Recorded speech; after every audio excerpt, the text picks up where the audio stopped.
And ladies and gentlemen, boys and girls, as we continue our coverage here at Awesome Con, I am being joined by artist John Watkins-Chow, who we have actually worked together in a way at Beyond Comics in Gaithersburg, Maryland for Free Comic Book Day, which was a fun time. And he's also one of the Pin Bazaar creators for Awesome Con.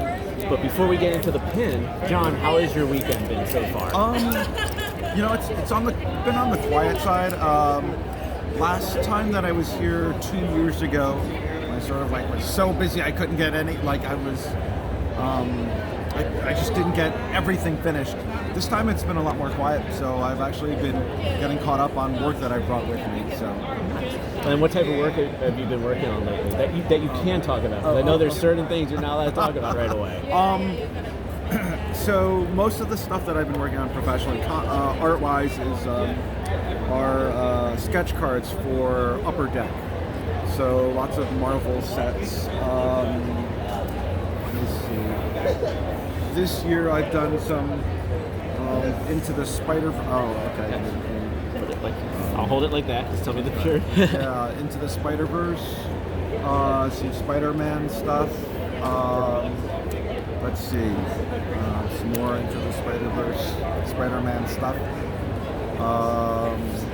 These are Marvel Premiere cards that I did a year or two ago, but I think the set will be coming out sometime soon, is what I'm told. I don't know for sure. And what's it like working with Marvel and Upper Deck and stuff like that? How is that relationship like? Usually I just work with a card editor, and so they'll reach out to me and say, hey, we've got a new set coming up. Do you want to do 50 cards, 20 cards, 80 cards, 100 cards, or whatever? Right. And here's the deadline. Often I will say yes to whatever they've got, especially if it's a set that I haven't drawn the characters for, or if there's some hook to it that's exciting to me. And then they mail blank cards out to me. I'm working on blanks for Marvel Secret Wars set, and then I go in and then I draw some card. I just draw card art on it. If it's a couple sets I've been working on have been themed. There was an Avengers versus X-Men AVX set, so I just pull out my back issues and I look for a cool scene in each of the issues and sketch up some art that might look like it evokes a feeling from reading the issue. Obviously, you've had cards released in the past. Right. What's it like seeing your cards in the wild? And and then somebody gets it, they go, and they come to you. Have you had that at all? I have had some people come to me, having somehow stumbled upon my card in they opened a pack and there it was. Sometimes it's been really nice because they tell me they've been collecting me or collecting my art. Every now and then I'll have someone reach out to me through Instagram and say, oh, do you do this Avengers card? Is this the character that I think it is? And then I'll see it on eBay. And then you should have said no. No. I mean, I know there might be every now and then when I go to draw, I think, oh, you know what? I'm just gonna stick with Captain America, Iron Man, and Thor. Who the fan favorite's gonna be? Who's collecting Hulk and whatever. But then sometimes I think, well, maybe I don't know. Maybe She-Hulk is somebody's favorite character, and I'll draw a character. Or maybe Hyperion is someone's favorite. And so I'll sometimes do some of the more obscure characters, thinking maybe there's someone out there who might like that, even if it's not a novice collector. And then I think sometimes people that are spending money to get these cards might prefer someone who's not just another Spider-Man or another Iron Man that's going to be popular with the masses. Right. What's one character that you've never drawn before that you would like to draw? Like the opportunity, just the opportunity was just never right for it. But if it came, who would it be? I've been really fortunate that a lot of card sets that I've worked on over the years have featured things that I was interested in. Like I've had a chance to do Lord of the Rings, Star Wars, lots of Marvel stuff. I guess a thing. Let's see. I'm a fan of some like stuff that I haven't drawn cards for. Avatar: The Last Airbender, I've never drawn official cards for. I don't even know if they've had them or not, but I haven't drawn that. Chuck, the TV show, I'm a super fan of that.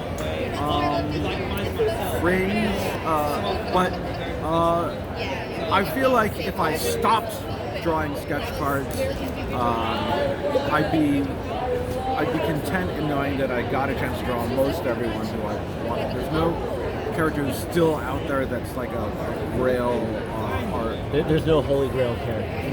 Not exactly, no. I mean, my favorite character to draw is Jean Grey, Phoenix, and I draw every time that I'm allowed to. That's awesome. Now, speaking of Jean Grey, that's a great little segue into your pen that you created here for Awesome Con for the Pin Bazaar. Tell us about the character that you drew and how this all came about. Right. So this character is an original character. She's from a comic series that I started many years ago. She's sort of like my mascot. I guess I got her on my my banner. So she is on this group of superheroes that's from a series that I started longer ago than I dare admit. The gist of the story is their magic is returned to the world, but like the gates of hell have broken open and ancient evils are unleashed. Scientists get these magical gemstones that grant them superpowers, and so there's like super brainy people trying to fight ancient monsters, and I get a little bit of science, a little bit of mythology, and superhero antics. She's one of the characters that has a gemstone. She's got the emerald, and she sort of controls gravity. So. And how did it come about for the Pin Bazaar? I think in 2000. For the Awesome Con in 2000, they advertised. Pin Bazaar sort of reached out to all the Artist Alley exhibitors, I believe, and said, "Hey, if anyone wants to, we can print pins for you. Send us a design for a certain fee, and we can get some pins." And I had ordered some, but because of COVID, Awesome Con didn't happen that year, and I never sort of got my pins made. And then it's kind of like that for a lot of people. Right? It's like, well, we're supposed to do this, and then you get the stuff made, and then you kind of get it, and you go, well, this is never going to get used ever. Right. And so I had actually forgotten about it, and then last year I wasn't able to make it to Comic-Con here. And so this year when I saw they were advertising again, I reached out to them and asked if it was okay for me to still use sort of like the pin that I had made years ago. And they were really gracious and said, yeah, go ahead. And I tweaked the design a little bit, but I was able to get the pin made. And it felt like it was for free because I had already paid for it 3 years ago.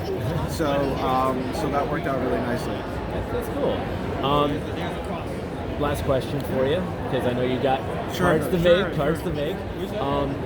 Where can everyone find you on social media? I guess I post recent sketches of sketch cards of mine at Instagram. I'm just at Watkins-Chow. Just my Just last at, name, just at Watkins. Watkins-Chow, no hyphen. Yeah. That's it. That's what it is. Cool. All It's a right. pleasure. It's great Thanks to see so you again, my much, yeah. friend, and we'll be back for more coverage.